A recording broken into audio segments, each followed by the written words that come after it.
Motor यानी अधिनियम 1988 धारा 140 के अधीन दुर्घटना होने पर जो अंतरिम राहत दिखाई जाती है उसमें यह साबित करने की आवश्यकता नहीं होती है कि विपक्षी की गलती या लापरवाही के कारण दुर्घटना हुई है।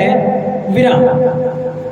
मृत्यु के फलस्वरूप उत्तराधिकारियों को जो अंतरिम राहत दिलाई जाती है वह उन पर आई हुई विपत्ति का तुरंत सामने करने के लिए होती है, न कि भविष्य में किसी समय उपयोग करने के लिए। विराम पैरा।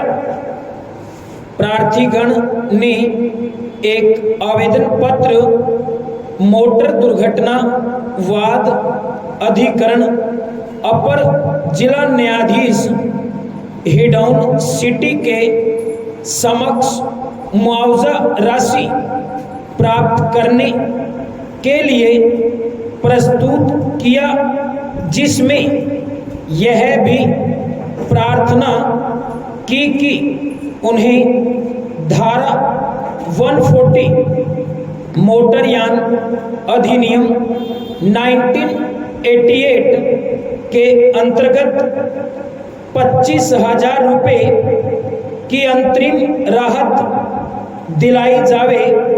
विराम।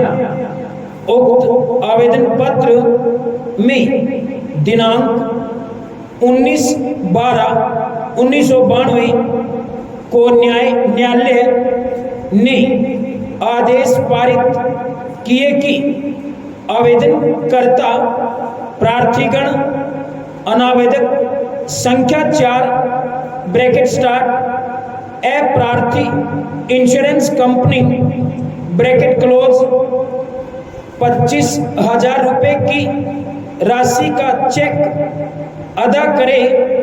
विराम पैरा। प्रार्थीगण के चेक प्राप्त करने के आवेदन पत्र पर दिनांक 22/2/1993 को पत्रावली अधीनस्थ न्यायालय के समक्ष प्रस्तुत हुई। विराम।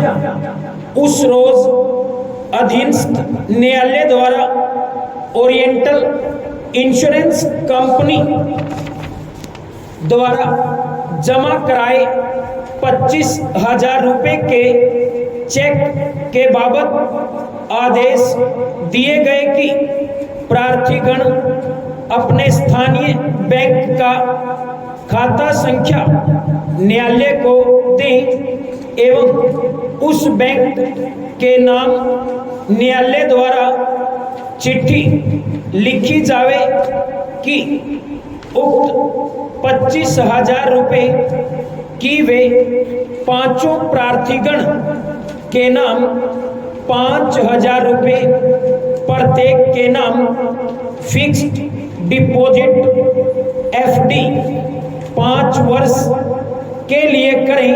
विराम। उक्त चिट्ठी के साथ चेक बैंक को भेजा जावे। विराम। अधीनस्थ न्यायालय के उक्त आदेश अनुसार इंश्योरेंस कंपनी द्वारा जमा करवाया गया चेक बैंक को भेजा गया। विराम पैरा। धारा 140 मोटरयान अधिनियम 1988 के तहत जो मुआवजा राशि दिलाई जाती है वह एक प्रकार से अंतरिम राहत के लिए दिलाई जाती है और उसमें यह साबित करने की आवश्यकता नहीं होती कि विपक्षी की गलती लापरवाही के कारण दुर्घटना घटित हुई है विराम। मृत्यु के फलस्वरूप उसके उत्तराधिकारियों को जो अंतरिम राहत दिलाई जाती है वह उन पर आई हुई मुसीबत का तुरंत सामना करने के लिए सहायता के रूप में होती है, न कि भविष्य में किसी समय उन्हें उपयोग करने हेतु विराम।